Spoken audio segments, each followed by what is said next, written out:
Rise for the pledge. I pledge allegiance To the flag of the United States of America, and to the republic for which it stands, one nation, under God, indivisible, with liberty and justice for all. I don't Texas flag. I pledge allegiance to thee, Texas, one state, under God, one and indivisible.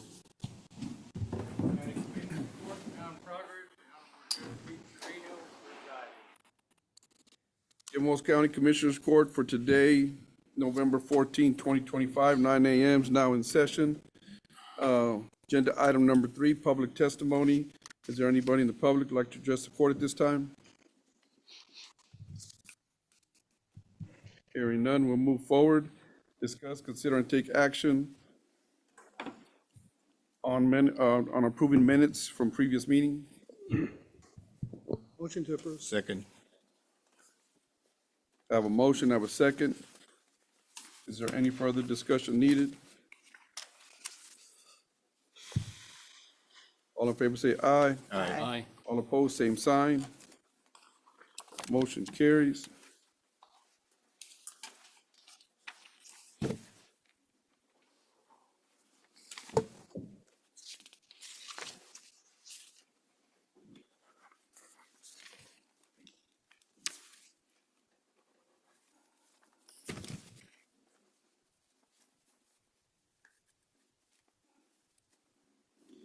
Agenda item number 5 is the consent agenda items that we voted on upon one vote and will not be discussed separately unless requested by the county judge, commissioner, or a citizen.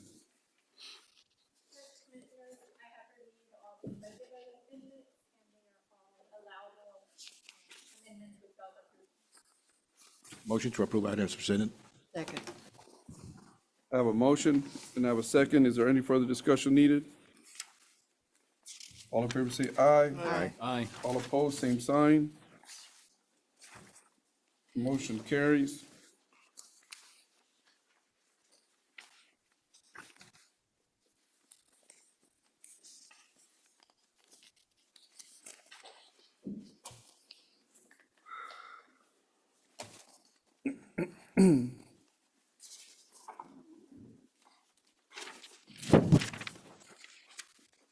Agenda item number 6 is the continuation of it, right? Okay, all right.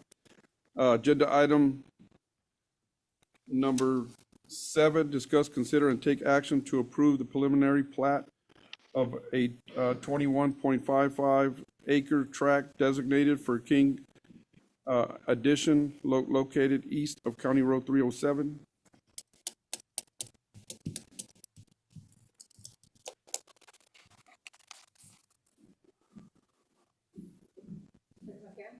Yes. My name is Vanessa Kring. I'm the current owner of the 21.5 acres. Okay. This is my first time doing this. So. No problem. You just want to present whatever you need to present to us? Yeah, do I need to give you the copy of the plat? Have you already? Yes, please. Okay. I thought you had one. I apologize.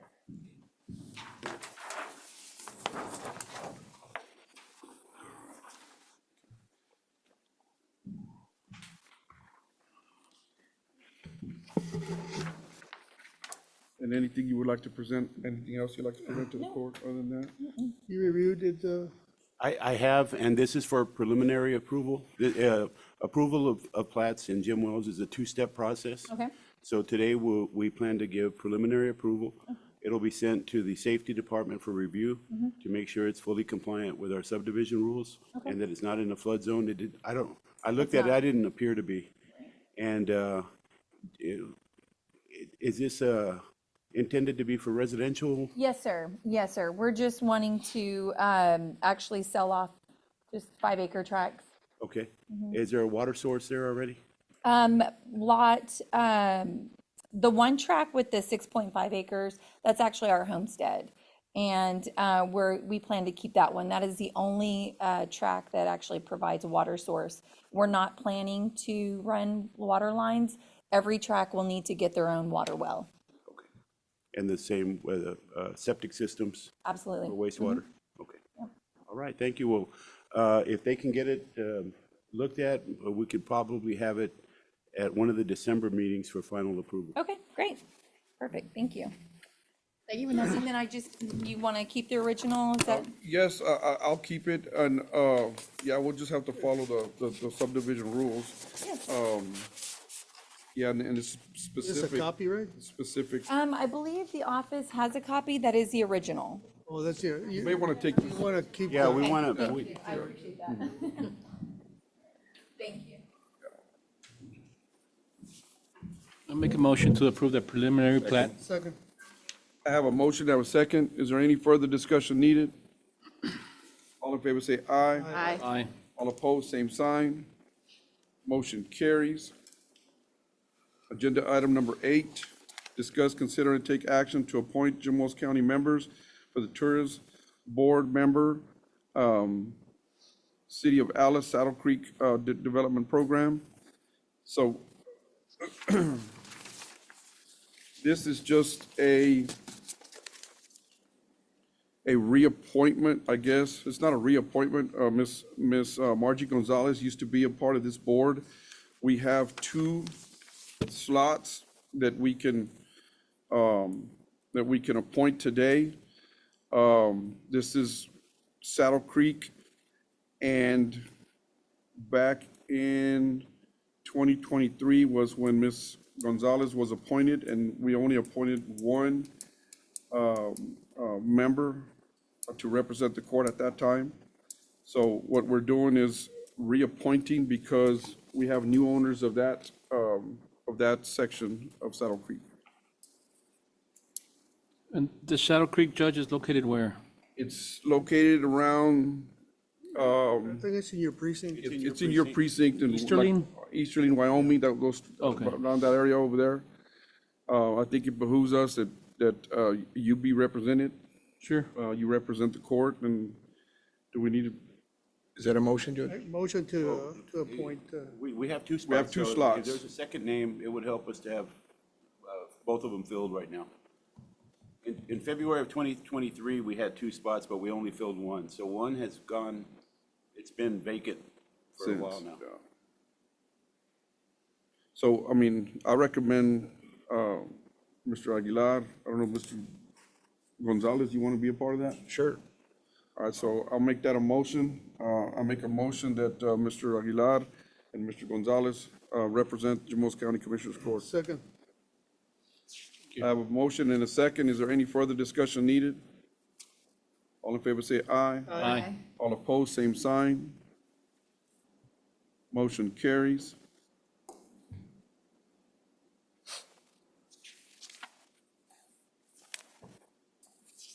Agenda item number 9, discuss and consider and take action to approve the November 4th, 2025 general election canvass report. Good morning, Commissioners. Good morning, Judge. My name is Richard Guerra. I work in the Elections Office here with Jimo's County, and we're here to canvass the November 4th, 2025 general election. Just to give a little history for the year, so far our office, and I'd like to recognize Erica Gonzalez and Julio Martinez. We work together in elections.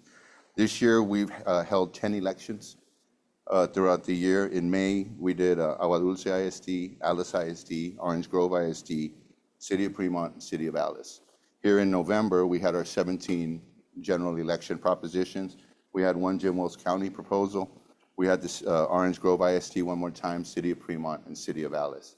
So it's been a good year for us, along with our move from the courthouse to 601 East Main. So that's where we're at. So as far as this one, you should each have a copy of the canvas in front of you. On the second page, you'll see a recap of Proposition 1, which will pretty much summarize the entire election. Up on the top right corner, you'll see ballots cast. In this election, we had 2,122 ballots. Those came in the form of 818 early votes, 1,269 election day votes, which include 4 provisional ballots that were scanned in, 35 ballots by mail that were counted, and that brings up your total to 2,122. So these lower vote turnout elections are a lot easier to see how they all come together. So Any questions? We have 25,785 total voters. That was when, at the inception of, when we began the election, yes. So about 10% of the people came out for this election, roughly. Richard, did the transition affect any of the process as far as getting your machines out there and everything being efficient? We learned a lot as far as the situation and the layout, the logistics of it, and we've already taken measures to make it more private, to work better with the neighboring offices. But yeah, it was a good spot. There were a few people that came to this location and ended up at that location. So Yeah. at the end of early voting, you saw numbers go up, and election day was almost double the 2 weeks Yeah. of early voting. So yes, but they're being addressed. Okay, okay. I have a question. Countywide, I know that there was at least some talk about eliminating that. Is countywide still going to be available in March? It is. Actually, the efforts to try and eliminate the countywide program, which we've been a part of for about 3 years now, kind of brought to light the effectiveness of countywide voting and how it actually helps the voters. So with the work of the Legislative Council and people behind the scenes, with people that do what I do at the legislature, a lot of those attempts have kind of fallen off, and election day countywide voting has pretty much been solidified. So we have more counties jumping on board every year, and we jumped on board 3 years ago. That's great. Good. Any other questions for Mr. Guerra? I make a motion, we approve. Second. I have a motion, I have a second. Is there any further discussion needed? All in favor say aye. Aye. All opposed, same sign. Motion carries. You want to take this with you? Yes, sir. Thank you. Thank you, Richard. Thank you, Richard.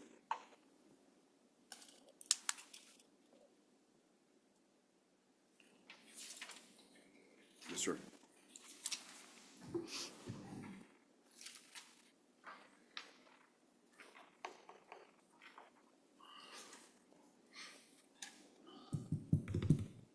Agenda item number 10 is a presentation and a discussion of the terms and conditions of a possible MOU between Jim Wells County and United Counseling Connections for provision of grant-funded substance abuse disorder counseling services to adolescents in Jim Wells County. Good morning, everyone. My name is Nicole Juarez. I'm the Assistant Director with United Connections Counseling. We're here out of Alice, Texas. We've been here since 2010, and I'm here today to discuss a possible partnership with Jim Wells County in offering services for our new substance use disorder program based off a grant. Can everybody hear her or no? Can you, Oh, can you I'm move the sorry. microphone to your, Can you put them? yeah, adjust it, please? My There you go. apologies. Can everybody hear me now? Yeah, yes. Oh, I'm sorry. I'm technologically challenged, so I just assumed it would work because I stood close to it. My apologies. My name is Nicole Juarez. I'm here with United Connections Counseling. We're a counseling service. It's been here since 2010. And we're here to discuss, hopefully presenting and discussing a partnership with Jim Wells County to provide services based off our new substance use disorder program with the grant that we received recently from the state of Texas.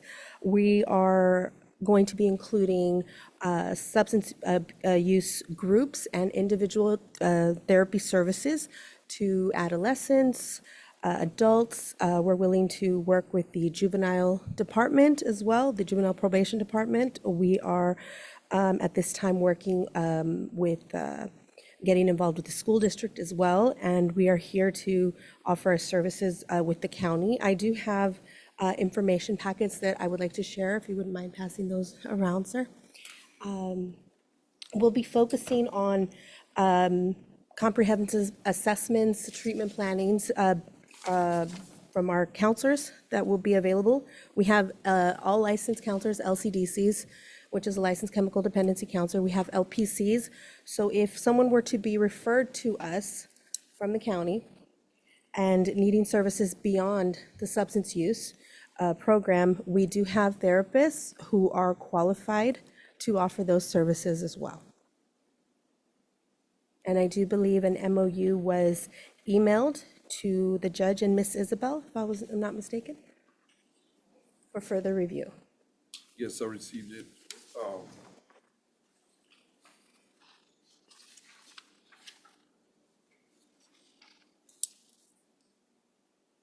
I want the community to know, if you can talk a little bit more about the funds that you got from the state and the amount of money that has been generated. Oh, yes, sir. We were awarded a grant, so it is state funding in the amount of $3.1 million, and that is to be utilized within South Texas, including Jim Wells County, focusing within Jim Wells County. So yes, we will be looking with the school district, we will be looking with the county. We will also be going to Orange Grove and Fremont and Falfurrias to be working and providing our services in those areas as well. And at this time, we are focusing here within the city and county of Jim Wells. The core counseling services and the education that will be provided focuses anywhere from individual family counseling, case management, ranging from anger management, conflict resolution, coping, decision-making, problem-solving. We'll be touching on life skills, cognitive skills, all that comes back to folks who are going to be needing these skills, needing these issues addressed in order to get on the road to recovery and sobriety. No, it's a great deal, great program. It's going to cover juveniles and adults. Yes, sir. Correct? And the good thing about it is we're going to get a countywide services. Y'all going to travel to Fremont, to Orange Grove. That makes a huge difference. Yes, sir. We appreciate y'all's wanting to help our youth and our adults get better at whatever needs that need to be met. I see the contract, it's pretty general. I'm not sure if we should have them contract directly with the adult and juvenile departments. Well, that was going to be my question. Where would these referrals come from? Well, at this time, they could come from the juvenile probation department. They could come directly from anyone on the commission board. If anyone reaches out to you that they feel or in the need, they have a history, you're just simply aware that they do. All it's a matter of a quick fill out of our referral form is just one piece of paper that they are willing to receive our services. Quick email over and we make contact and we get them in. So it can come from the probation department, it can come from the juvenile probation department, or it can come from somebody who simply walks into your office and says, hey, I need help. Because the reality is not everyone who has a substance abuse issue or a substance use issue also has a legal record. Okay, and it doesn't have to wait to the point of having a legal record or having to go before the judge of, hey, I got arrested, now I'm here, to need services. So it could be somebody who's just like, hey, this is an issue for me, I would like some help. And it's just a quick, crossing some T's, dotting some I's on a referral form, sending them right over to our office on Reynolds, and we start from there. What is the duration of the treatment? At this time, our programs usually go anywhere from 3 to 6 months, depending on a person's individual progression. Now, once they do complete services, which is anywhere about maybe 90% of their objectives, we're not telling a person that they have to be perfect because there is no such thing. And once they reach that point of, okay, you have shown progression to this point, you're at a point of closure with the program, at that point, they would enter a maintenance phase, which means that they could maybe monthly schedule a session with the counselor. They could also attend groups maybe weekly or bi-weekly to help themselves as far as maintaining. We're not going to tell a person, oh, you've completed, thank you very much, bye, you can no longer come back. No, this is a service to help not only get on the road to recovery and get sober, but maintain it. We are thinking long-term. What is the cost to the county per case? Nothing, Okay, it's completely free? completely free. Okay. Yes, sir. Do you all envision this being an exclusive contract? In other words, if any of the judges, be it district court, county court at law, or even the juvie court, makes referrals, must they send them to you, or do we still have the option to send them anywhere the judge chooses? Well, at this point in time, you may send them wherever it is that you feel that they need the services available, whatever is available. We are another resource in the community that is available. We have qualified counselors. So I would hope that you would send them to us, especially since, we have the capabilities and we have the funds available where it wouldn't cost anybody, which I hope would encourage folks to come, because I know that is a big deal. That is a main factor when it comes to it, is if you don't have Medicaid or insurance to cover the cost of your services, there's quite a few people that will refuse or not go because, well, I can't afford a counselor, I can't afford therapy, I can't afford this, which I totally understand. And at this point, having the service available completely free, I hope would encourage someone to come in. So I think that would be important information for someone to have when it comes to referring them to a source. I think it's a great thing because, I mean, we have a lot of local people that can't afford to travel, let's say, to Corpus or somewhere else. You know, we have these local counseling centers and, you know, San Diego, Benavides, everybody around the community can benefit from a local provider. Yes, sir. And if they need counseling, like you said, if they don't have any legal problems, you know, if it's free to everybody, I wouldn't, why wouldn't they not get the services if they, you know, it's just takes a lot sometimes for an individual to step forward and say, hey, I need help. Agreed, And, agreed. and for these young kids that unfortunately end up in trouble, you know, that's another way, condition of them to maybe get over that phase that they're going through by counseling. I think it's a great thing.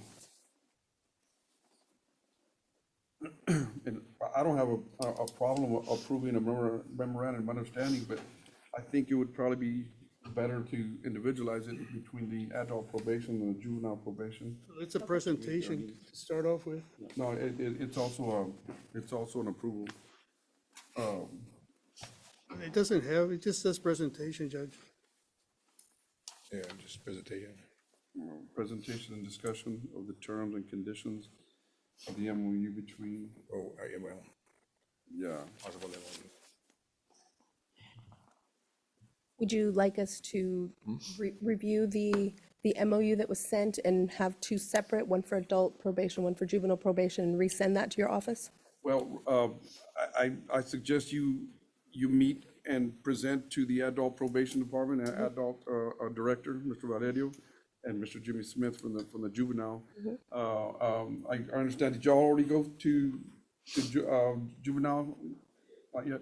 Okay, so I suggest you meet with them, give them the same presentation, and if they choose to complete the MOU, you can individualize it to whatever meets their needs. Yeah, that's a good suggestion, Judge, and I would also suggest you include Judge Solis and Judge Garcia at that meeting, because they're the ones that will be ordering it for the court cases. Now, like you said, the ones that don't have court cases, that'll just be a straight referral. But if you could meet with the directors of the respective probation departments and the judges that handle those cases, and then once we get a positive recommendation from them, then they can approve individual contracts, one for juvenile and one for adults. We can bring it back here, and assuming we get a positive recommendation from all the stakeholders, then they can approve it. So why would we have to wait to get a positive? You don't have to. I mean, why can't we just decide we need it? It's we- available, it doesn't cost us they- anything. The directors will know that we need it. It's another option, it's another free option, which is a great deal. We just like for you to individualize it with them. And that'll give them an opportunity to put it on the conditions of probation. In my case, for juveniles, when we release them, we can have the evaluation on it, an assessment, and then for them to participate also. So they'll be the best, because that's where you're gonna get the most referrals from, the probation departments. Yes, here and now and then, I get individuals who call me or are looking for treatment, but the majority of the referrals that you'll get are gonna be from the probation departments. All right, then. What is the term of the grant? That was one of 5 the years. blanks, that was one of the blanks that we had, 5 year. so it'd be for 5 years. And does like each time you get a referral, does that count against the 3.8 million and you start working your way down? Is that how it works? Okay. So But it should, I mean, they should last the whole 5 years. Yes, then would yes, think. I I don't know, believe, but it would depend on what the rate is that, I yes. guess you've got a rate that you've got to charge. You're not charging us, but. No, we're not but charging you. Per case, you would then, okay, we've used this much Yes, of the grant money. I believe we've already broken it down by year, and we're looking at about 600,000 per year. It's great, it sounds like a great program. It just, the stakeholders, as long as they, and I'm talking about the respective probation departments. And the judge is correct, that's where you're gonna get, as far as the county, 95% of your referrals are gonna come through that. Okay. And y'all are including group and individual and sir. didactic and all that kind of stuff? Yes, face-to-face and on depending, special circumstances, we will also include telehealth. This is also something, especially with juveniles, it's something to consider is that we do not go by the school schedule. So if, like Christmas break coming up, we're not gonna be like, oh, okay, sorry, Christmas break, we're shut down too. No, we're still available, so it can be something keeps up. As well as summer, which is very important because I know some of our kids they have activities and sports and things that they want to continue and do, so they may not be able to commit as much as they would like to a program, but then come summer, they will have the opportunity to increase and get their things situated and done and be able to move on with the school year.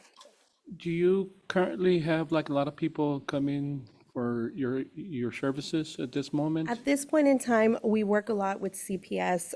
We have had a lot of people come in from outside sources on their own, from probation, other counties. We have folks who come see us for anger management. We also have private patients that come see us in general therapy situations.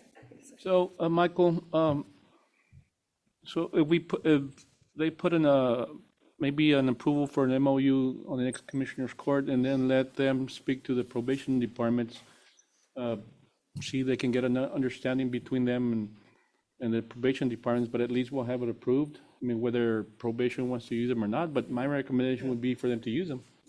Oh, yeah. Sure. But right now, it's a presentation. They'll do it. I understand, Ventura, but what I'm saying is maybe next Commissioner's Court, they can set it up for discussion of approval on a. Yes, sir. Come can- back with your findings. I don't see that to be an issue. I really don't, because when we've had prior meetings already and just like preliminary, and everybody seemed excited. So we're just trying to get it out there. It's a service that's available, and the biggest It has to come thing. back anyway. Yes, sir. To us. It has to come back. And it's gonna be limited on the adult side because they can only go up to 19. So the adults are your 17, 18, and 19-year-olds. Most of this, I would think, is gonna be directed at juveniles. I wish it would cover all adults, because then you'd get a lot of referrals from the district court and the county court of law. Give us 6 months. We'll see what we can do. All right. All righty, well, thank you very much. All Very right, interesting. thank you. We will see you at the next one. Enjoy the day. Thank you.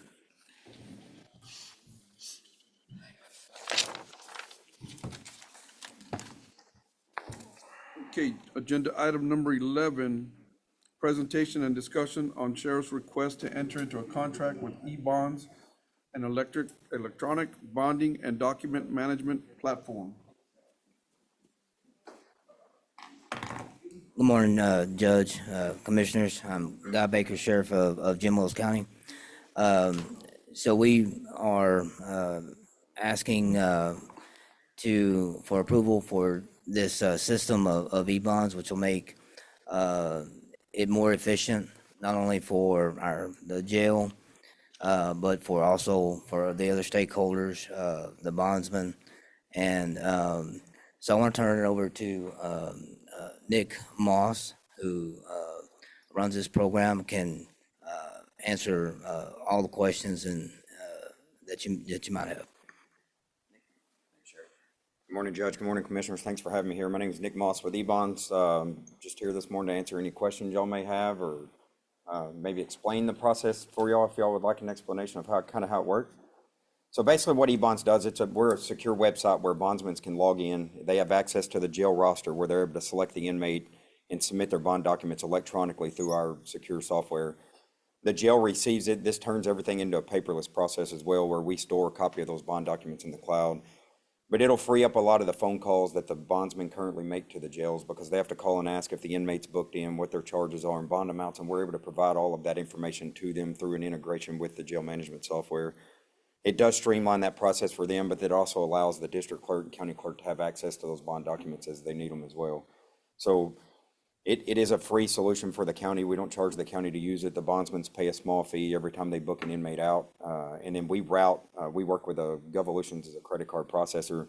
So the $15 and $30 bond fees that the bondsmen currently have to bring money orders to the jail for, they're able to pay those with a credit card and have those routed to the county as well. Are there other counties currently using your system? Yes, sir. We're in 5 states currently, but in Texas, we have 28 counties currently using it. B County is probably the closest here, Refugio, and then I'm working through contract negotiation with Nueces now as well to get them up and running. No complaints as far as how the process works? No, sir. This was actually created by my local county, Smith County, Texas, in East Texas, about 7 years ago. They had a developer in-house that created it. We acquired it from them 5 years ago and then took it to market to allow other counties to use it as well. Well, it's modern times. Yes, sir. Yep. So, I think, and when we talked about it, Sheriff, it never crossed my mind, but we do have a bond board, and I think we're skipping that step, that maybe this should be presented to the bond board also, before we do anything about approving it. What do y'all think? I mean, that's. Yeah, the bail board, it was created for a reason, right? Yes. They usually go through, you're missing a step, that's what I'm thinking. You need to go to the bail bond board first for their review, and, any question, and then come to us. That's the way I would, I think that's the right way to go, actually. And we have, I believe, spoken to Mr. Perez, the president of the board. I believe, my understanding was they were going to meet. I don't know if they've had a chance to do that. We didn't miss the step. We did talk to them. I was hoping that the board would have met prior to today. Has that happened?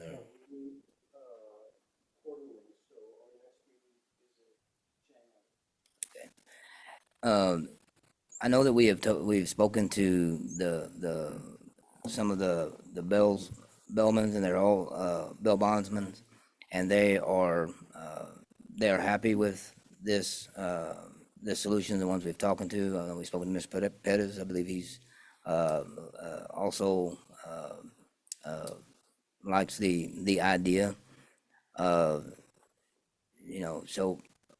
Either way, this is something that we would like to move forward with, because it makes it more efficient for not only the jail, but for the bail bondsman and everybody involved in this.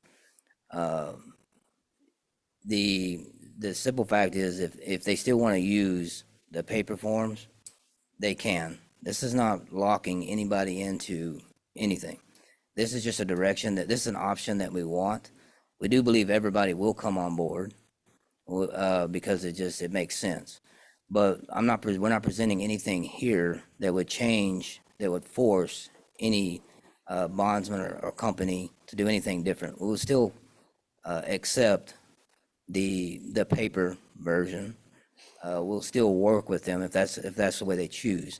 So in this regard, we're asking for approval to go into a contract because of the efficiency of it, but we're not forcing anyone to use this service.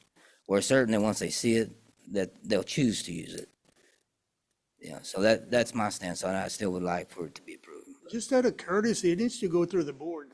That's my feeling, you can speak on it all you want to, because, so you're gonna have some training, you're gonna have to train all your jailers on the system, and, in our situation right now, it's not very good as far as, we're we're losing a lot of jailers, you see, so I don't know. To me, you know, I can't vote on it until it goes through the board. Well, we already have, as of today, or by next week, we'll have a full staff, a jail staff. So we're not losing jailers, we're gaining them. We have had a series of hires, yes. But, you know, that has nothing to do with trying to make things more efficient and moving forward. But it's up to the commissioners. Like I said, we're not forcing anybody to use this system. We're confident they will because of the ease of it. We just need to move in the direction of technology. Understand. You said y'all meet quarterly. Can we call a special meeting or something, so we don't have to wait this long till Is there an January? urgency or what? There is it's not necessarily an urgency other than the fact that this makes our work at the jail more efficient, quicker. It streamlines everything. It cuts down on the workload, and our workload at the jail is extremely high. We have the minimum number of jail staff that we have to run. So anything that we can do to streamline just makes it better for our jail staff, makes it better for our operations. So I don't want to wait 3 months to get this I approved. think you need to wait 3 months. Okay, schedule a meeting. We can schedule a special meeting and invite them over to the contact information and go ahead that way. You know, Bondman may have some questions and they want to know the cost. And being that we only have 4, I'm sure that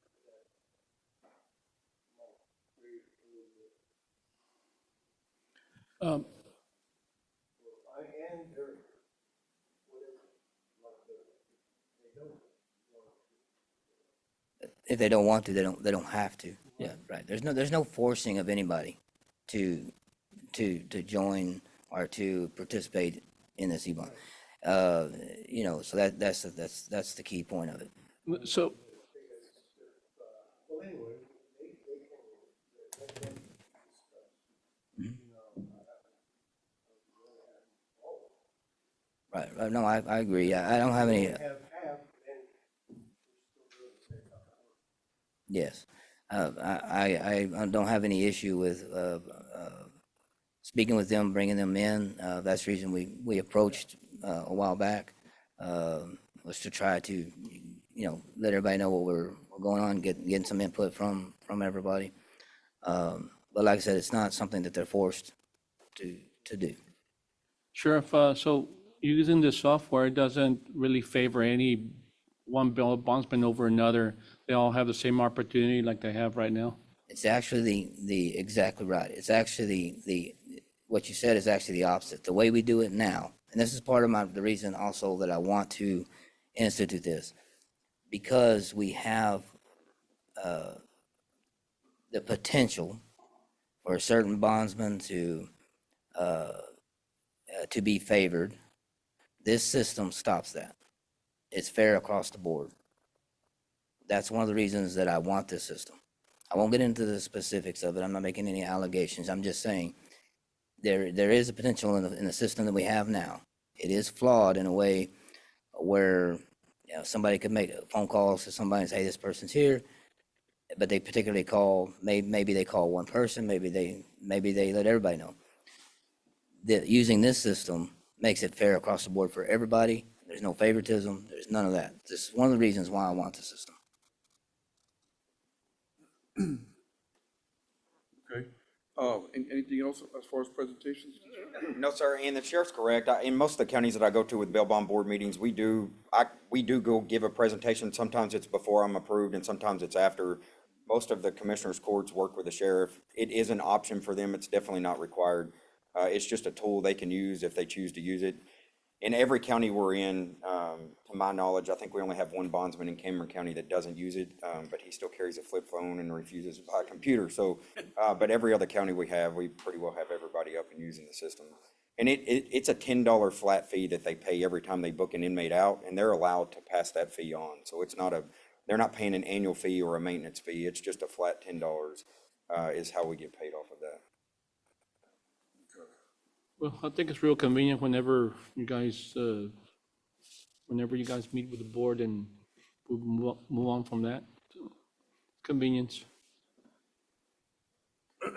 Okay, I'll move forward to agenda item number 11. Thank you, guys. Presentation and discussion on sheriff's request to enter into a contract with E-Bonds, an electronic bonding and document management platform. Motion to table. Second. I have a motion, I have a second to table. Is there any further discussion needed? All in favor say aye. Aye. Aye. All opposed, same sign. Motion carries. So, I guess we're gonna set up a meeting.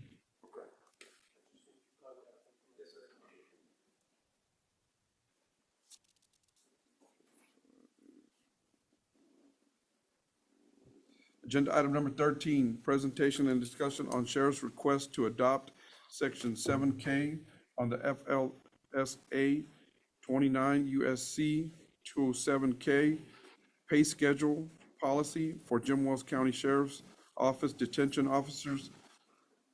This section provides a partial overtime exemption, pay exemption for public agency employees employed in law enforcement activities. Overtime compensation shall be provided either through payment of overtime wages or through the accrual of compensatory time off at 1 or 1.5 times the hours worked in excess of the applicable threshold at the direction of the sheriffs and consistent with the county policy. Go ahead, Sheriff. So, Judge, Commissioners, this is just a follow-up on what we have already discussed and that was approved. The issue came from the fact that we felt like we needed to clarify the overtime could be distributed either through money monetarily or through comp time, which has always been there, but it wasn't included in this in the writing of the last approved item. So we're just trying to clarify that we can either pay in monetary or in comp time. That's the only change. The only difference is that was left out. So is it going to be, it's to your discretion, or do you already have a set either or? It's always at the department head's discretion everywhere, even yourself and all the other departments. The way that it ended up being written, it was just stated overtime, which could be construed as monetary, although overtime can be paid in monetary or it's just compensation, like comp time. That we felt like that needed to be clarified after speaking to the auditor's office. It's pretty much the way all departments work, but it is up to the department head which way that goes. Can I ask what side are you taking? You can ask a question, any question. What side are you taking, the pay or the? So the way I look at it is, you know, if I have the overtime budget, you guys give me a budget, and we usually pay them in overtime. There are times, let's say, where you have a new employee that doesn't have any time built up. They may ask for comp time. It's up to the department head's discretion, but I will grant that comp time, especially if it's a new employee, because, you know, if they get sick or what happened, whatever may happen, then they have that time off where they don't lose money out of their paycheck. A lot of times I run low, if we're running low on overtime money, then I'll say the only thing we have is comp time available. I have done that. We've lifted that at the moment, but due to this issue here. Of course, the standard is going to be monetary payment unless otherwise directed. Yes. I think you've gone, you've gotten over with the auditors. Did you get with the auditors when you doing this? Yes, So Cindy you're and I okay sat with it, down. Cindy, as far as, Yes. Yeah, we did have a discussion, and that's where it did come out, because the original order did only state the comp time, you know, stated overtime only. yeah. The Yeah. sheriff was wanting that flexibility to where he could either pay overtime and or get comp time. Of course, there's only a set budget for overtime, so once the budget is met, then of course we do, the obvious way to go is gonna be comp time, but we have to be very careful with comp time because it's still financial liability. So if the employee earns comp time, a lot of comp time, and that's kind of what we have to be careful with, is they earn comp time this year, for some reason we need next year, be paid out at 2026 rate. But we have a threshold of 25 hours, right? Right. So we gotta make sure that we don't exceed that. The amount of comp time that these police officers, Somebody leaves, you got, if somebody leaves, you have to pay the comp time, right? and the hours are very high because of their schedules. So we have to be very careful, that's why we're kind of always monitoring that and letting the department head know, because it's a huge financial liability. And we also have our timekeepers monitoring their comp time as well. It is something, as you know, if you run a business, you're going to pay eventually. Because if you have to have somebody take off on comp time, you're going to have to pay someone else to fill that position, because our positions aren't where I can just let you off and not fill that position. We're very well aware of that, and we do keep an eye on that. That's the reason it's up to the department head's discretion. But there are times where it does benefit us, especially at the end of a fiscal year, where we may be trying to stick within our budget, and then the next fiscal year, we can, address that. Sheriff, so let's say a jailer is meeting the threshold of 25 hours of comp time, with the supervisor, and let them know, hey, you're pretty close to these hours, you got to schedule a day off, or how do you? Yes, so we look at it, and of course, ours may be a little bit higher than the 25 hours. But we also have That's more a- staff. That's a countywide policy. That's a county policy. It's not a sheriff's office policy. So Is that different, Cindy? that, It's Jim Wells County's policy. Yeah, we're not to exceed 25 hours. yeah, that's a discussion for, we can talk about that. The point is that I have to fill certain positions. I have a minimum number of staff that I have to have at the jail. If I have 2 people call in sick, I have to fill those positions. I can't just say, well, one person can do this job. That's a violation of the Texas Commission on Jail Standards. I have a lot of other standards that I have to meet. I do monitor the comp time, and yes, they will take that comp time off when it reaches a certain point. But if you give me a overtime budget, and I'm based, especially which they've slowed down a lot. We've been meeting with the judges and meeting with the court on the transport schedule. So that's helped a lot. But there for several months, we became a taxi service where we're having to transport everybody from everywhere. We have people being transported from Florida. We have people being transported from out of state. We have all of these things. But nothing with all of those mandates, I still have to maintain a minimum number of staff. I still have to fill those positions. And if I don't have any overtime in my budget, or I can't take that money from somewhere else, then comp time is the last thing I can use. That gives me a little bit of time to adjust schedules, let's say for the next fiscal year, then I'll make them take that time off. You know, this is. Maintain your ratio. I have to. Jailers with- I don't have a choice. Otherwise, we're in violation and we shut down the jail. I mean, that's just bottom line. Cindy, who keeps track on the Lone Star and Border Star overtime? So they have a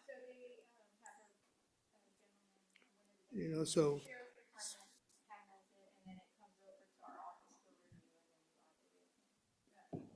We're the finance officers. but it's getting utilized, we talk a lot about overtime. It's only for deputies. It's getting utilized through the Border Star also. No, you cannot, we cannot use those overtime funds, because when the government gives us those grants, they come with strings attached. They have to be used for specific things such as interdiction on the highways, but they cannot be used at the So jail. it's They can't be it's used for your transport. deputies more. That's used for the deputies more, yes, sir. And if we violate that, we lose the whole grant. Right. Yeah, so we cannot mix those monies. Do we make a motion to adopt the 7K? Is that what we have to do, or we have to bring it back and? It's a presentation, también. It's already been adopted. The only thing that what they're implementing is to have an option to pay overtime or to, So here I have both, but my only concern is that we just gotta monitor the 25-hour minimum, because it's put us in a bind before. When you came in, Judge, there was people that had 200-300 hours, and it was way out of hand.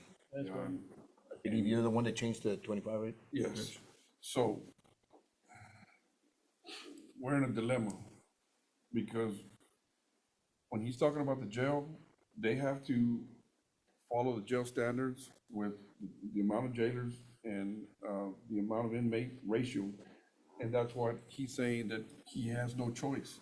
So he's telling us right now he's gonna violate it because sometimes he has no choice.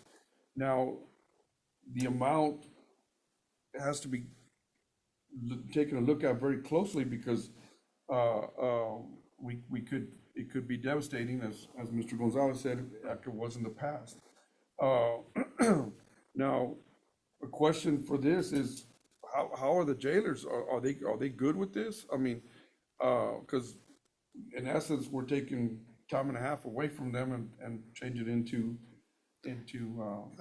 So not only the jailers, but the deputies that were doing these transports we're also receiving comp time. And some of them, I had no complaints about it. We haven't had any issues with it. They do know when I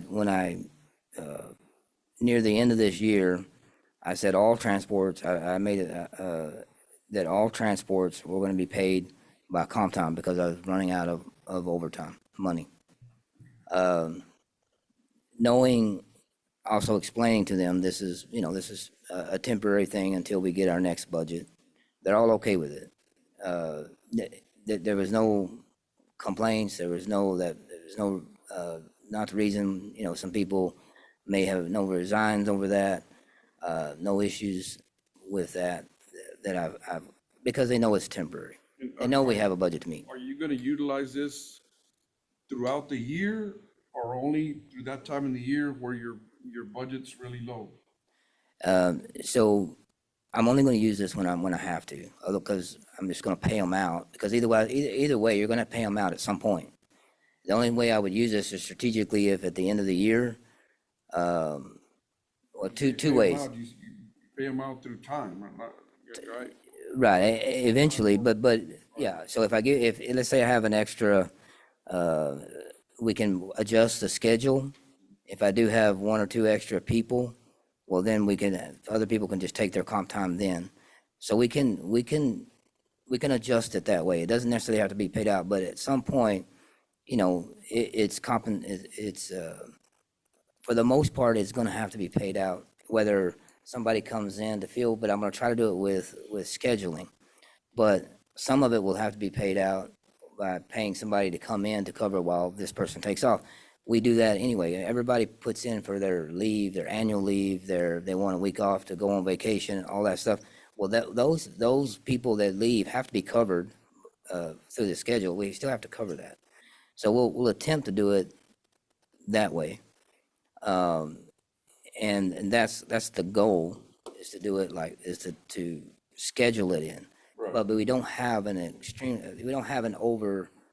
because we're at a minimum staffing level, which we maintain, we don't have 10 or 20 extra jail staff that can come in and and just be scheduled in so that other people can have their vacation time.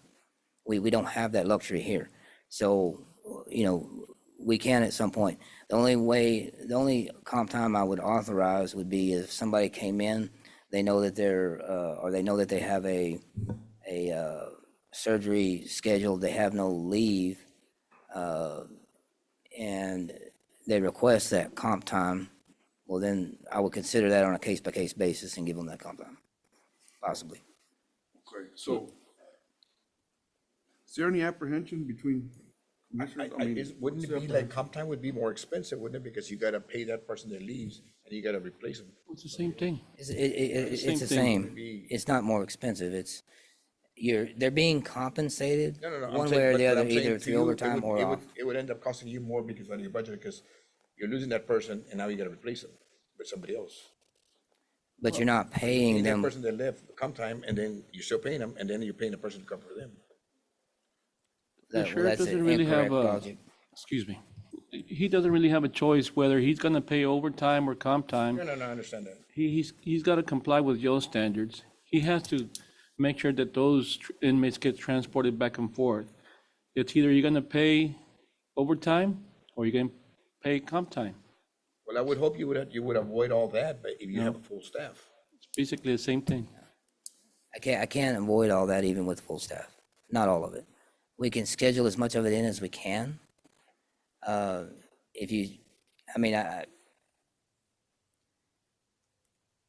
avoid it as much as possible with the scheduling, as we make our schedule.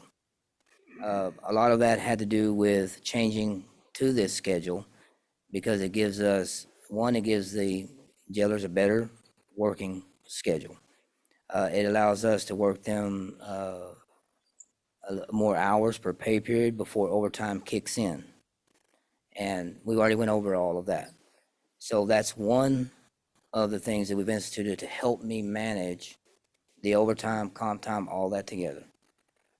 That's the reason we went to this schedule, so that I could help manage that and also provide a better work-life schedule for the employees. And they all love that schedule. They're all on board with it. But it does help, the county benefits from that schedule, allowing us to manage our overtime, manage our comp time better.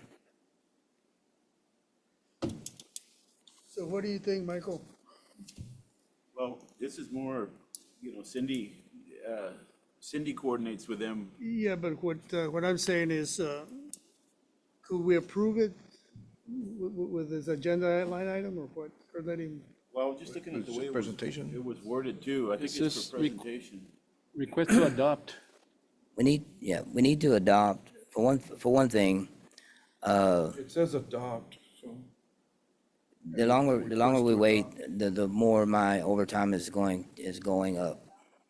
discussion and Okay. on sheriff's request to adopt. Okay. It's the presentation's the one that kind of throws you off. Yeah. So, I guess I told you earlier, you're between a rock and a hard place, and I think we are too, because it's gonna happen. It's, I mean, Yeah, we did have a sit-down conversation. I called the sheriff, I knew he would after lunch, and he very frequently met with us, and we had the discussion, and we had a little bit of miscommunication, because I think when it was originally adopted, he was with the understanding that he was gonna have the option. I was like, no, that's not the way the order was an option. So I said, well, you're gonna have to take it back to court, that way if they're gonna give you the option. You to update the policy. So that's how it kind of transpired. Right. To where now he will have the option, because the way the original order was read was just to pay over. So I was like, it has to be paid, because that's the way the original order was written. So they revised it, added this to where it's an option, and I expressed my concern to share his admin as part of the comp time issue. We've had that discussion. They understand, and it's a challenge. So, I don't have a problem with the policy at all whatsoever. It's fine. My only concern is just to keep an eye on the comp time, because we've had it, I've seen it the way it went so high and they left and we have to pay that. And that's to put the burden on the county. But I don't have a problem with the whole. and that's all we can do, because like I said, it puts us between a rock and a hard place, him between a rock and a hard place. Even if we approve it, bring it back next week and rescind it, he's still gonna have the problem, right? I'm still gonna do it because I have to. I don't have a He's still choice. gonna have the problem, yeah. It's either I go over my overtime, which is what I would do. Instead of giving comp time, I would just spend the overtime, which is gonna put And put the us only- the whole county in a The only bind. thing that's gonna alleviate some of this is when you're full-time, when you're full staffed. That would definitely help us, and we'll. That's what I'm saying is, I said, why are we But- doing overtime? Unless you're fully staffed, then you shouldn't have Well, that when- much when of you an are gonna overtime. still have When overtime, he's fully fully staffed. staffed, his staff still has to go on vacation, still get sick, still get these things. But once he's fully staffed, the manageable 25 hours is gonna be manageable. It should, we're gonna try. It should be manageable, but like I said, definitely makes it easier to manage, and we'll do our best. I'm not gonna tell you, sit here and say It's not gonna be a fix-all, but it's not a fix-all, but yes, I think we can manage it. okay. I'll make a motion, we approve. Second. I have a motion, I have a second. Is there any further discussion needed? All in favor, say aye. Aye. Aye. All opposed, same sign. Thank you, sir. Thank you. Good luck, You guys. Sheriff. Hey, keep me posted, please.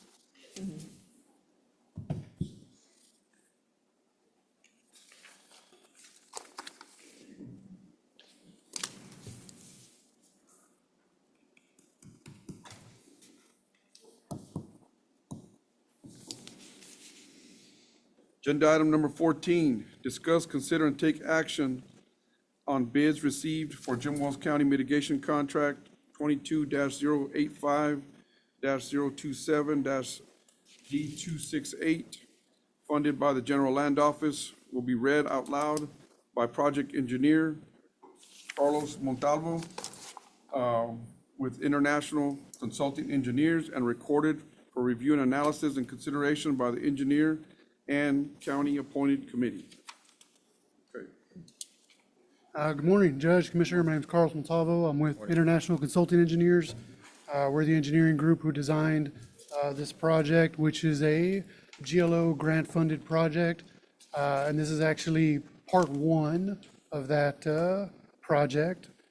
We do have another part coming after this. And today, we're just going to be reading the bids aloud. I'll be recording them, and then we'll be evaluating them, and then, of course, making a recommendation to your evaluation committee to evaluate and send the recommendation to you as a court. And then, So I had a question on that. So, in previous counties that you work with, you all do the evaluation and then provide the county with the selection, correct? yes, sir. Yes, sir. We provide a recommendation. It is up to the county discretion to either accept or go with their own recommendation. But we do provide the recommendation for this particular project. Since it's a GLO state-funded grant, the GLO does require the engineer's recommendation letter as part of the documents to be submitted to pay out portions of the grant. Yes, sir. Okay, so the way we do, because the agenda item says that you're gonna read them aloud. Usually, I open them, I read them, and then we transfer them to our evaluation committee. But since you all are gonna do the vetting, we don't need to utilize our evaluation committee. We're okay with that? I mean, that's, I'm good with that. I mean, it actually, Mr. Guerra, see, I'll repeat what I just said. I read the agenda item, Mr. Guerra, about opening the packets for the mitigation contract. And the way we usually do it is I open them, read them out, and then we transfer them to our evaluation committee, okay? Now, we have ICE, our engineering company. They do the vetting also. So instead of transferring them to our evaluation committee, they do the evaluation of the project and everybody that put in, and then provide a recommendation for the court. I don't see any problem with that. Ms. Cindy Garcia doesn't either.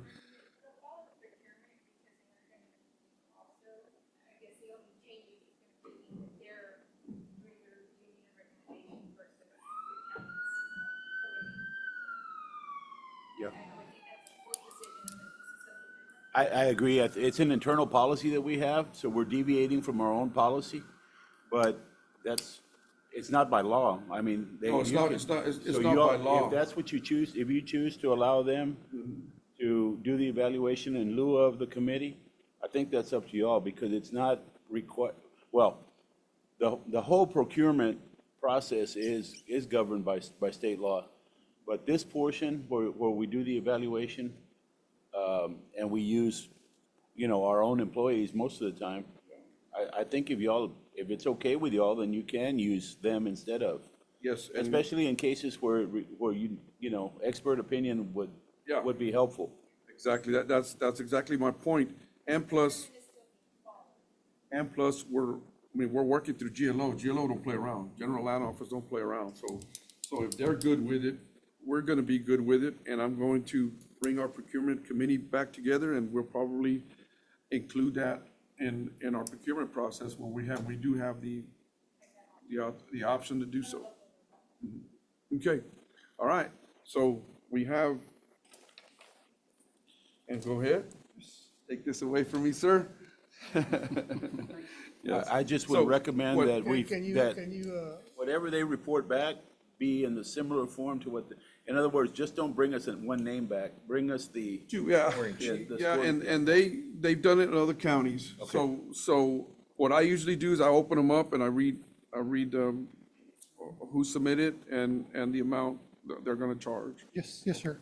And we'll read them out loud, and we'll make scans, and we can even provide you the scans or the hard copies, whichever you prefer. But we do need to scan the entire document, including the envelope that shows when it was received. So what's your form of picking the one you're gonna pick? So They have an evaluation form. we go through the evaluation. There's certain documents that GLO requires, so we have to make sure all those documents are included. We do look at the bid numbers. We tabulate, make sure their math is correct. We call references to make sure that, if they've done work in the past, it's been acceptable. One of the other things is, since this is a grant-funded project through the GLO, all of the contractors and their subcontractors have to be SAM cleared, which is the government, clearing to make sure they're in there and not debarred, anything like that. And then we'll provide the recommendation. I believe with GLO and GrantWorks, they do look at low bid, but most qualified also. So there is, some things, if there's a contractor that's low bid, but they may be very low, and we look at it and say, hey, these numbers can't work, then we would provide the recommendation. And when we do provide a recommendation, we do give a bid breakdown showing all the bid numbers, as well as, any issues that may have occurred. Hopefully no issues within the bids, but, sometimes there are those. Okay, great. So we do have 1, 2, 3, 4, 5, we do have 6 bids. The first bid is from Bridges Specialties, Inc.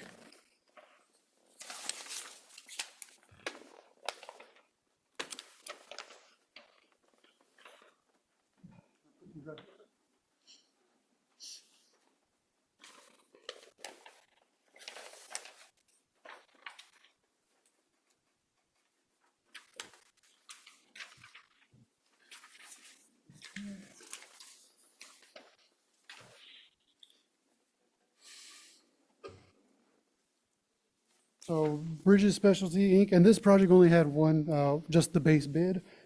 They provided a base bid total of $1,962,733.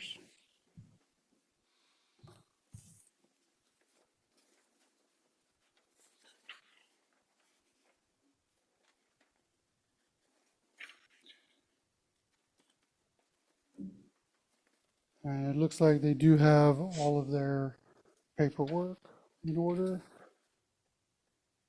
But we will review all the paperwork once we take it back to make sure.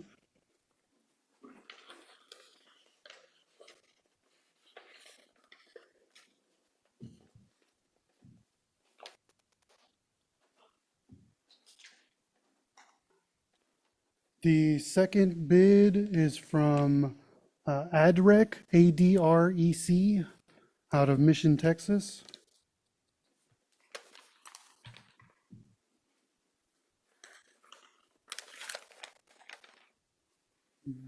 Does anyone happen to have a That's what I was gonna letter say, opener? usually, that's, Emergency management guy's not here. Pettis might have a knife with him right there. Schraglin, you got a knife? Come on. Thank you, sir. Yeah, he's got it, he's got it.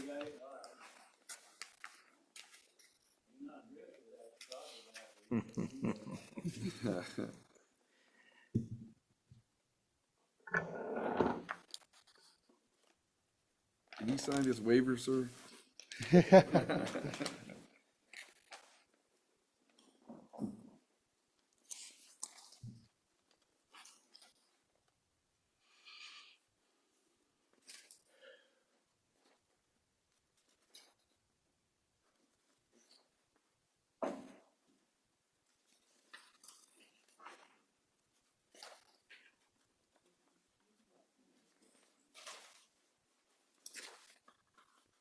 As you can see, there is a lot of paperwork with the GLO documents. Yeah, that's why rather much you do it, because if not, I'd be searching for that right now. Okay.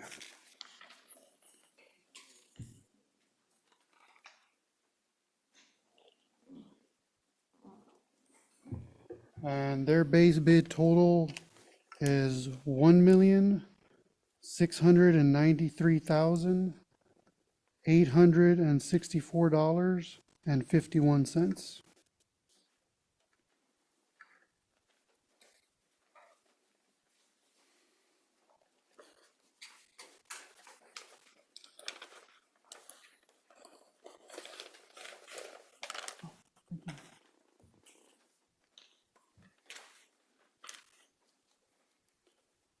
The third bid is from Tom Oaks Construction.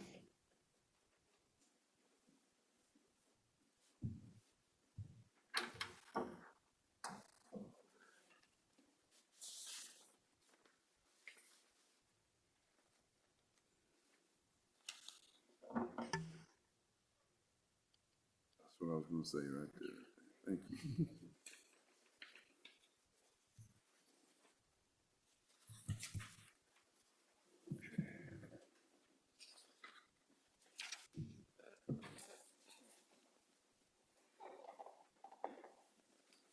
And Tom Oaks Construction has a base bid cost of $1,903,585. Yes. $1,903,585.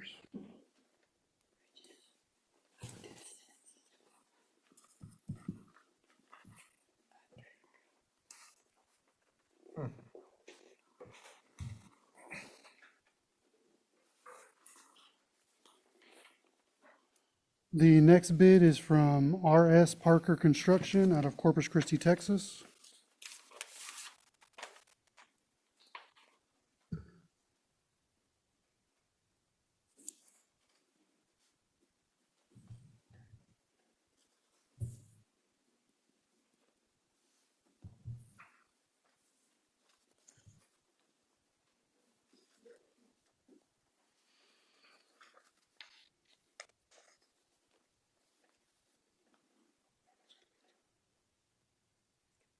And RS Parker Construction has a base bid total of $3,312,245.67. So $3,312,245.67.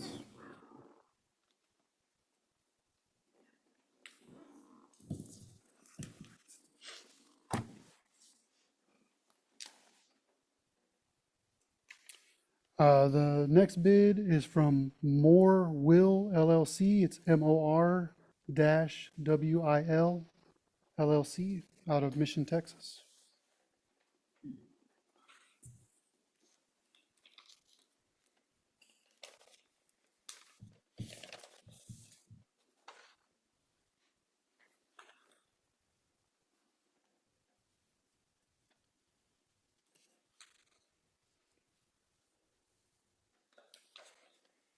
And Moore Will has a base bid of $1,821,122.60.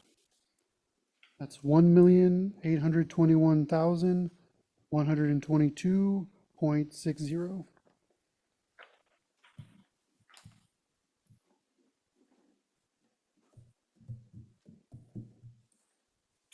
And the final bid is from DM Underground out of Corpus Christi, Texas.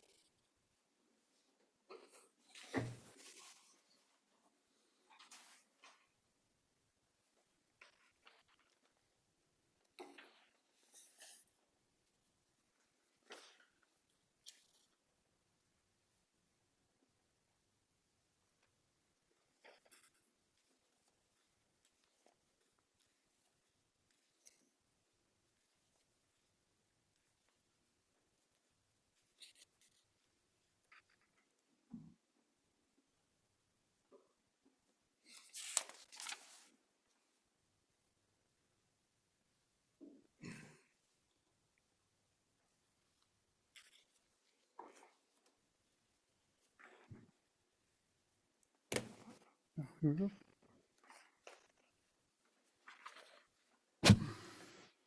And DM Underground has a base bid of $1,543,246.50.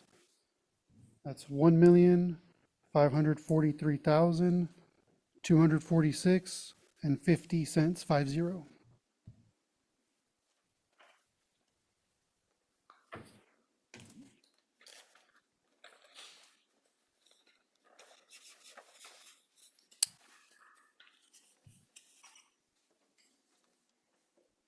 And those are the 6 bids for the K-Bar Ranch GLO project improvements. Like mentioned, we'll review all of these, go through all the paperwork. Once we scan them, we can either give you back the hard copies or just send you the scans. We'll send you a recommendation letter next week after we review and call references and things like that. So they all have all the paperwork, everything they need? They have, with reviewing it right now, it looks like all of them had most of the paperwork. I didn't go through every single one because I wanted to make sure we got the numbers. But I did see the addendums, the statement of bidders qualifications, bid bond, things like that. I do need to review more detail because there is a lot more in-depth paperwork in there that needs to be reviewed, as well as discussed with GrantWorks to make sure that it's the correct GLO paperwork. Make a motion, we accept all the bids Second. and turn over the bid packets to be vetted through Mr. Montalvo and the International Consulting Engineers, ICE. And we'll be waiting for y'all's recommendation. Sure.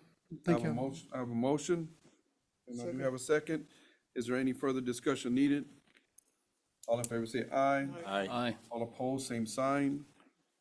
Motion carries. Thank you. Thank you. Thank you, Carlos.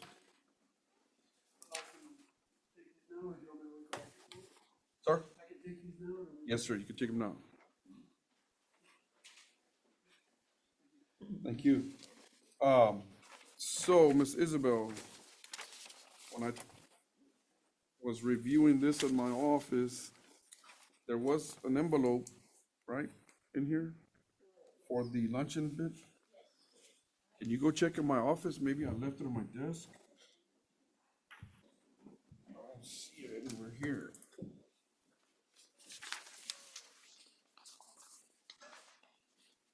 Oh, you know what? Oh, yeah. You get it, Robert? I found it.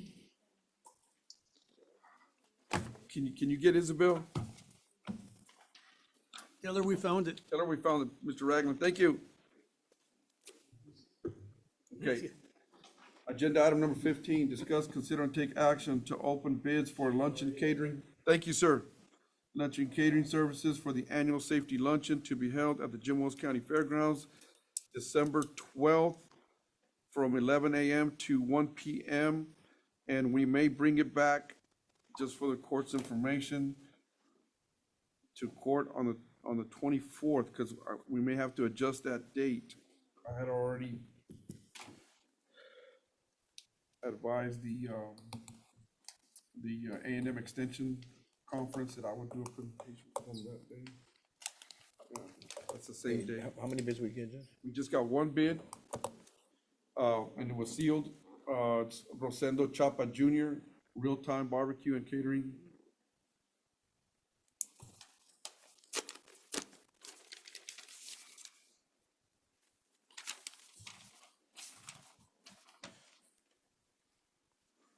So we have one bid,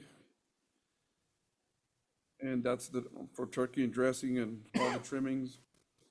Quantity 250, price per plate 10.50, and the total for 250 is $2,625 plus tax if applicable.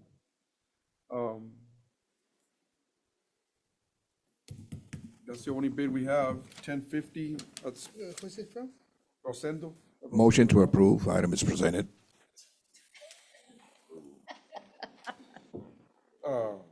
Real-Time Barbecue. Make sure they hear me. Motion to approve. I have a motion. Is that one in here? Second. Second. I have a motion and a second. Is there any further discussion needed? And that is to approve Rosendo Chapa Jr. Real-Time Barbecue Catering Company. I have a motion and a second. No further discussion. All in favor say aye. Aye. All opposed, same sign. Motion carries. Agenda item number 16, discuss, consider, and take action to approve interlocal agreement with Lubbock County for indigent defense in capital cases to be provided by the Regional Public Defender. I guess this is pretty much a, We do this annually. At least, we have all the years since I've been here. We don't currently have any capital cases filed. I checked with the district attorney earlier. But there's possibly two pending that were already tried probably more than 10 years ago. And recently, the Court of Criminal Appeals granted a writ and ordered a new trial.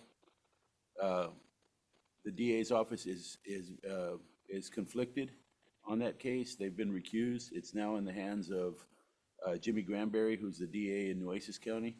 And so we're waiting for a decision from his office on whether they're going to retry them or what they plan to do with the case. But if they do retry them, seek indictments, they could possibly be capital cases. So this is kind of our insurance policy, because we don't have a lot of attorneys in this area that are certified you have to be on a qualified list to take these type of cases, because they're either life without parole or death penalty cases. So they have to meet certain requirements, and we don't have a whole lot of those around here. So we use this regional defender in the event. I can't recall us having to use them in the recent past, but like I said, it's kind of our insurance policy in case we do need them. I'll make a motion, we approve. Second. I have a motion and a second. Is there any further discussion needed? All in favor say aye. Aye. Aye. All opposed, same sign. Motion carries.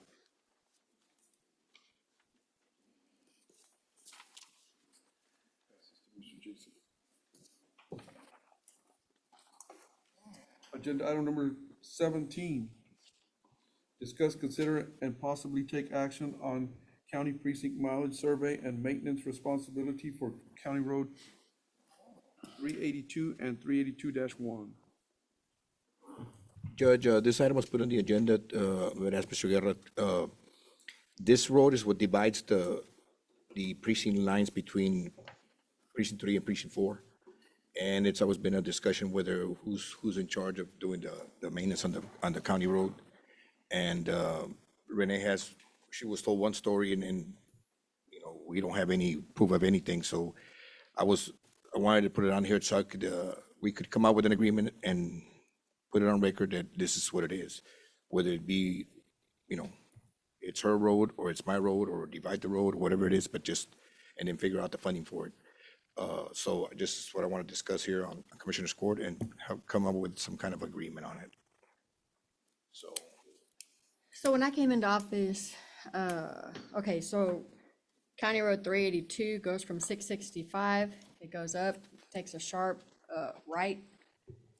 And everything on the right-hand side is precinct 4, everything on the left-hand side was precinct 3. And when I came into office, I was told that everything from 665 to the right turn, precinct 3 handled it. And then everything past the curve through the right was precinct 4. Plus, there's also another little road, which is 382-1, which I don't know why it was ever called 382-1 because it's not even in precinct 3. It's actually precinct 4. And my guys had told me when I came in that road and the road past the curve to the FM road was precinct 4 because everyone off of that road is precinct 4. So anyway, that's what I was told. And until about a month ago, I didn't know that the mileage maintenance was being paid to precinct 3. And if precinct 4 takes care of that, then that portion of that road mileage needs to go to precinct 4. And that's what the item on the agenda was for, is just to decide. Like I said, we've been doing like the cleaning up and stuff like that, and we did a couple of times do the maintenance, but when it came down to this, I said, you know, we had different discussions. I said, you know what, let's just put it on record so that way we can know, and it can stay there for further commissioners that would be here, so they can know for a fact, because you were saying something about the blue sign, green sign, stuff like that. And, you know, I would love to have it on paper so that way other people can also know. And we can explain to the constituents, okay, this is mine from here on, and I'll get the funding for that road and you get the other one. And I agreed out that 381. 382-1. Why is it in there? But it was just something we inherited, so. So you all agree? You know, You all both agree to as it? long as, you know, we're aware that it's 9/10 of a mile, right, Michael? From, what is it, 1329 all the way to the curve? And then that road, that 382-1, and we get the funding for it, that's fine, I'll take care of it, you know, we'll go from there. Okay, can I entertain a motion? I'll make a motion to approve items presented to say that from the curve at the, where it'll be the north, how could I explain this? It's at the southern Southern, end of 382, proceeding west to 1352. That'll be, you're gonna take that over? yes, that'll be mine, And you're also gonna take over 3281? yes. Are you gonna wanna renumber 382 or? I don't think so, because it would affect a lot of people It there. would, yeah, you're right. Yeah, you're their right. mailing addresses. So I wouldn't be like that, I just want to recognize it through court, and then I'll get the funding for it. So I believe from 665 down is a little bit more than from that point. 0.92, I think, or something. Yeah, it's, so, I gotta go there anyway, because I'm going 383. so we just need to determine the mileage from the corner to 1352. It's 9/10 of a mile. The only one I didn't get was a 382-1. That, I think, is I've got it in one of the emails here. Yeah, I So have that it. so that auditor needs to know how much to deduct from 3 and add to 4. You can, Okay. you can add that? Even though the roads.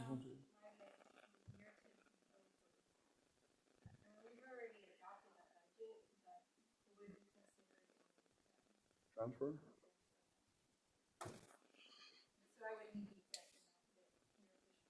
Okay. What we measured, 3821 is only a third of a mile. It's 0.327. So, And 382 total is 2.1. So, and it's pretty much, I think it's longer from 665 to the turn than it is from the turn to 1352, but that's just from memory. I think it was 0.9 from 625, 665? Robert. From from the curve to whatever that To my, FM. to the west, Yes. 2, that's 9 Okay, tenths of well a then mile. that would mean 0.9, and And then point 2.1 minus 0.9 is 1.2. So 1.2 will stay with Renee, 0.9, and 0.3 will be added to 4. So it'll be 1.2 also, the same thing, basically the same thing. What's the motion? 4. 4 and deducting from RMB 3.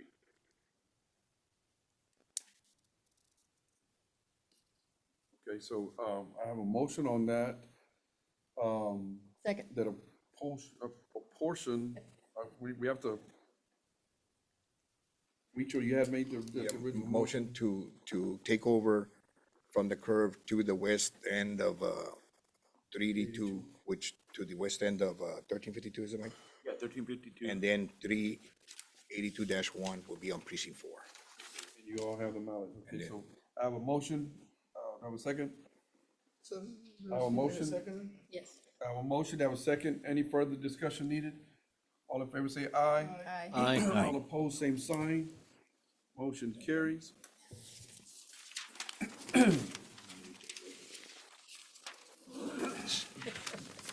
Agenda item number 18, discuss, consider, and take action to approve the pro rata pay increase effective September 1st, 2025 for judges of the 79th District Court, the County Court at Law, and the county judge as mandated by Senate Bill 293 and the 89th Legislative 2025. So we approved these increases during the budget process and for the beginning of January 1st, 2026 and on through. However, it was mandated that they be effective September 1st, 2025. So these increases were, from each one of the courts was mandated by the legislature. We approved them. However, we need to make them effective September 1st, 2025. Auditor's office has done all the legwork on making sure that any increases from an elected official had to be posted for 10 days. The state's already sending their monies. You know, we're getting the monies from the state September 1st, right? Yes. Okay. I make a motion to approve. Second. I have a motion, I have a Motion, second. Michael. Is there any further discussion? It's all three, everybody, right? So it's allowed, right? Yeah. Right? Yeah, well, I mean, it is. It's not, as long as We it's, really don't have a choice. no, digo, pero can he make the motion? Because It affects his but son. it's a group, so it's okay to do it in a group. You can't do it individuals, right? I believe so. Yeah, okay. So you made the motion, who seconded? We shouldn't Seconded. be, we Okay. shouldn't be out any monies because we're No, already no. getting reimbursed from the state September 1st, so. really. I have a motion, I have a second. Is there any further discussion needed? All in favor say aye. Aye. All opposed, same sign. Motion carries.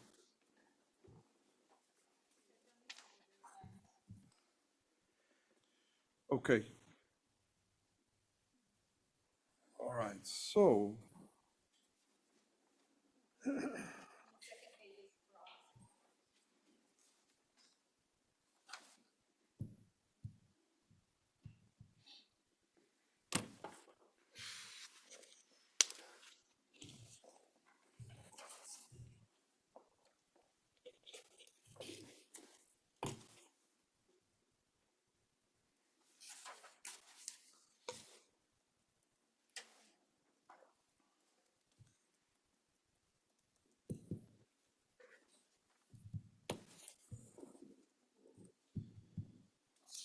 Agenda item number 19, discuss, consider, and take action to amend the Jim Wells County Personal Policy Manual to add an addendum regarding the law enforcement pay and overtime under FLSA Section 207K for jailers and detention officers. This is the one we just approved, right?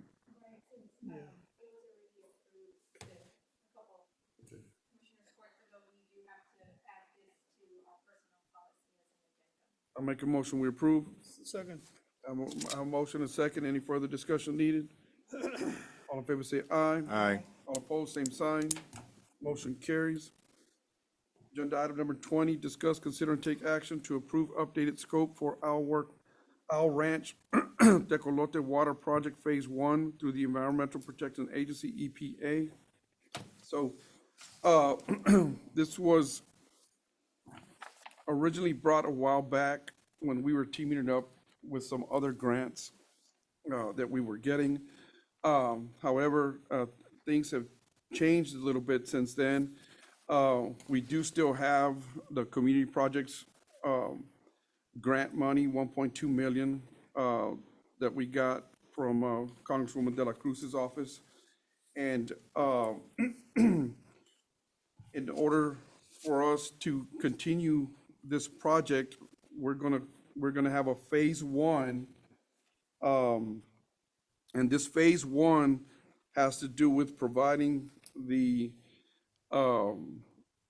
water well and all the equipment and that needs to go with it, along with the standalone water tank. We've been working very closely with our engineer, which is Mr. Garcia, and then Mr. Victor Garcia from EPA. We were able to change the scope of work. We're gonna add just a couple of things to it to submit it. It's been approved to change the scope on it, and this be phase 1 of a water project that may bring water to Tecolote residents in the future. Everything has been approved so far, what we need to do, and it's on the next agenda item also, which is the acquisition of the property. But this first one is just to approve through Commissioner's Court the scope and allow us to move forward. Judge, when you said the engineer Garcia, was he authorized to be on that project? Excellent question. So this has been a long process, and because he was authorized through another grant, we thought we were gonna have to go back out for bid again. But the EPA approved that because we went through all that process with the other grant, they allowed it to carry over. Just for engineering services, not for any other thing? Right. Engineering services, and he's been working very diligent on the budget. And that was one of the things that we were trying to do, is keep it at 1.2. And so far we have, we've gotten the bids for the water well, for the pump, for the tank, and we're right at 1.2 million. So, is there any other questions? Yes, Judge. So you said you have bids for the water well and everything. How come we didn't see all that? Or, They went, the engineer did all that, okay. yeah. It's part of the, Do we get to see it? yes, sir, you can get to see, well, I can show you the budget. Should have had a copy of all for all you guys, I apologize.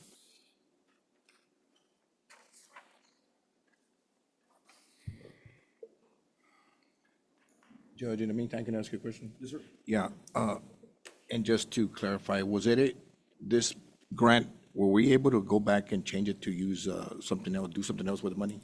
No, we appreciate Congresswoman De La Cruz's office. They've been working with us and with the EPA department, because all this was a stand of providing first-time water.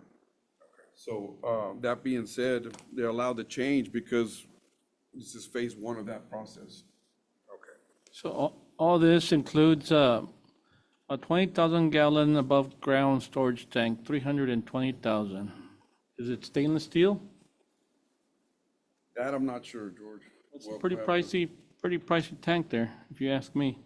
So, it's got chlorination system and stuff like that, so, I mean, I see everything's itemized.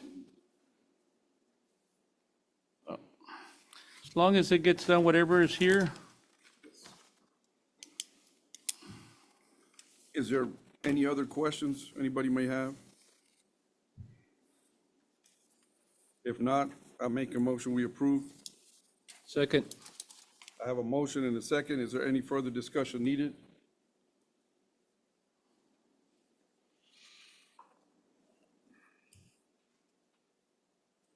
Mr. Guerra, Yes, sir. What? should I finalize this or should I do the next one before I finalize that approval? Well, the 20 is just to change, update the scope, right? Yeah, but 21 is to acquire the land. Well, we need, that's to hire somebody to help us acquire the land. All right, so that being said, motion number 20 is approved. Agenda item number 21, discuss. Judge, we haven't voted on it. We haven't voted. Yeah, didn't? You motioned and second, but we didn't vote. okay. Motion second, is there any further discussion needed? All in favor say aye. Aye. All opposed, same sign. Motion carries. Got it. Got a little help. Thank you, Mr. Okay. Agenda item number 21, discuss, consider, and authorize County Judge Pedro P. Trevino to retain outside counsel to institute condemnation proceedings to acquire the 1.9 acre tract in Tecolote community for the use in conjunction with the grant-funded water well project. So this is the 1.9 acres that originally is going to be used. We did not acquire the land back then because participants and owners of this land, there's, I think, was there 3 or 4, Mr. Guerra? There are 4 owners. 4 owners, 1 is readily available, the other 3, 2 are out of the country, and 1 is in a nursing home or something to that effect. So back then, we weren't going to utilize anything other than trying to purchase the land, and that didn't work. So, but now we have another option where we can use the condemnation where the current owner that's readily available can get her money, her part of that money, or her part of the funds, and the other one could be put on a trust fund for the other owners who can get that cash, the funds, when they get returned to the United States or returned to Alice, Texas. Correct, Mr. Guerra? That's the plan. That's the plan, and Ms. Soudis, who is the local resident, owns 62.5% of that. And the balance, each of her 3 brothers own 12.5%, but she has lost contact with them. As you said, they're out of the country. So without their signatures, we could not get title insurance on this property. So our only option at this point is to institute condemnation proceedings. Once the fair market value is determined, we'll pay Ms. Soudis the 62.5% of that, and the rest we'll put in the registry of the court in the event any of the brothers ever come forward to claim it. And this would be paid out through contract services in order to, What's the price, Judge? I don't know yet. I don't know how much an attorney will charge us for this. The attorney's fees will come from contract services, and the property, which I'd have to come back for approval, would come out through contingency So, let liability. me ask you, how much land do you need to for the water well to be drilled and the tank to be set? How much land, have you, that determination been made? Well, we have to get that portion of land, and then in the future, if we decide to provide first-time water, we're gonna have to have enough for the site, for the whole site. You didn't answer my question. I said, how much land do you think you need? Like half an acre, 3/4 of an acre for the whole facility? Well, let me answer your question. I am not sure, Joe. Because 2 acres is it's a pretty big piece of land. Now, if you've driven by Benavides, they have a reverse osmosis facility by the water tower. And I think that facility is no bigger than this building here. That's why I'm asking. Well, Secondly is it feasible to put it inside the existing property that the county owns? the reason why we were trying to acquire this property is because there's different things that on our county property that we've used grants to build, like the track.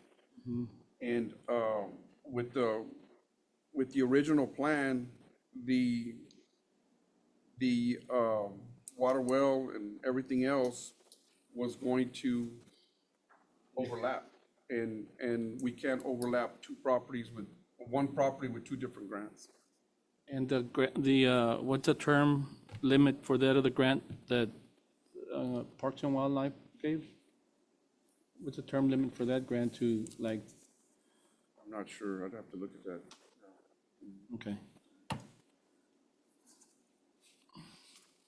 So, that being said, I'd like to make a motion. Judge, I got a question, and this is just gonna be a crazy one here.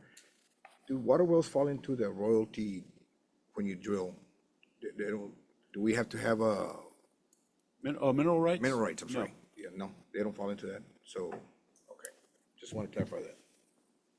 So that being said, if there's no further questions, I'll make a motion, we approve. Second. I have a motion, have a second. Is there any further discussion needed? All in favor say aye. Aye. Aye. All opposed, same sign. Motion carries. Thank you all very much. I'm sure the community of Tecolote will be happy that we're moving forward on the project. Agenda, Are the funds available, Judge? they're gonna be once we finalize all these. There's no hiccups with getting the grant? As far as we know, I met with Mr. Garcia Monday from EPA in person. And, as far as he is concerned, there's no hiccups. I'm waiting on a couple of things, with EPA and approvals. And, other than that, there shouldn't be no I was hiccups. just wondering. If there's anything that comes up, with this grant, I'll bring it back to Commissioners Court and update Commissioners Court for sure. I know y'all are very interested in this project and deserve to know. I sure hate to buy the land and then not get the grant. Right, understood, I understand. understood. Agenda item number 22, discuss, consider, and take action to authorize County Judge Pedro P. Trevino Jr. to execute all necessary documents required by Court View Equivant to release case management data to Jim Wells County in preparation for the migration to the new case management software provided by iDocket.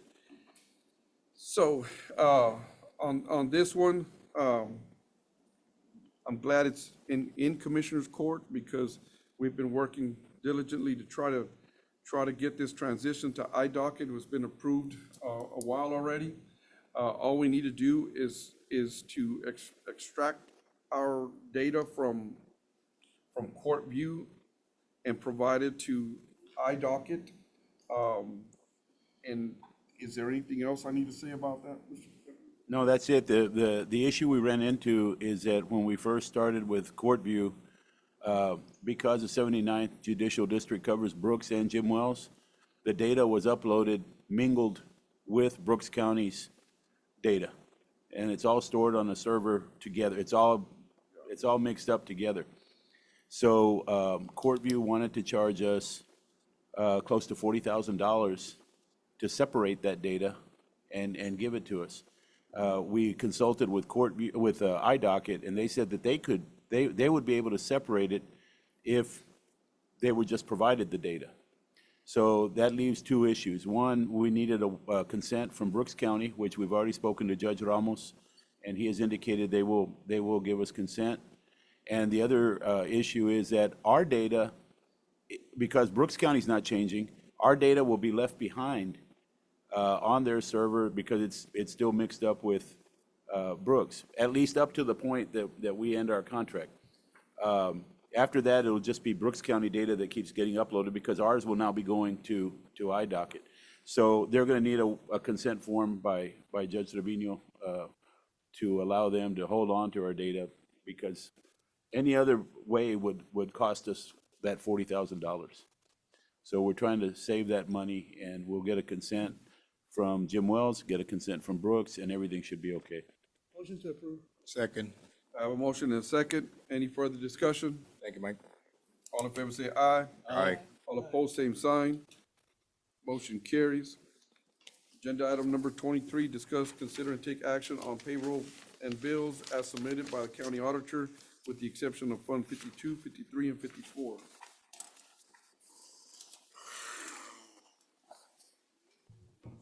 Look at the bills.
Should I entertain a motion? Make a motion to approve. I have a motion. Do I have a second? Second. I have a second. Any further discussion needed? All in favor say aye. Aye. Aye. All opposed, same sign. Motion carries. Motion to adjourn. Second. Does anybody want to address the court before? You know what? Why don't we all stand real quick? I want to provide a moment of silence for two individuals. The first one is former Commissioner, Ms. Margie Gonzalez. Her husband, Jesse Gonzalez, he passed away. He was a staple of the community. He helped a lot of people when in need. The other one, Mr. Seal Brandt out of Orange Grove, Sandia area. Mr. Seal Brandt was well known in that area. He also helped the community a heck of a lot during his lifetime. I'd like to have a moment of silence with these two wonderful gentlemen.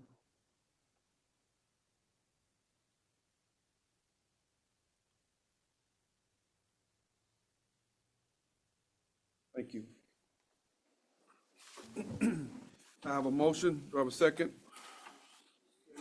Second. I have a motion and a second. Any further discussion? All in favor say aye. Aye. All opposed, same sign. Motion carries. Thank you.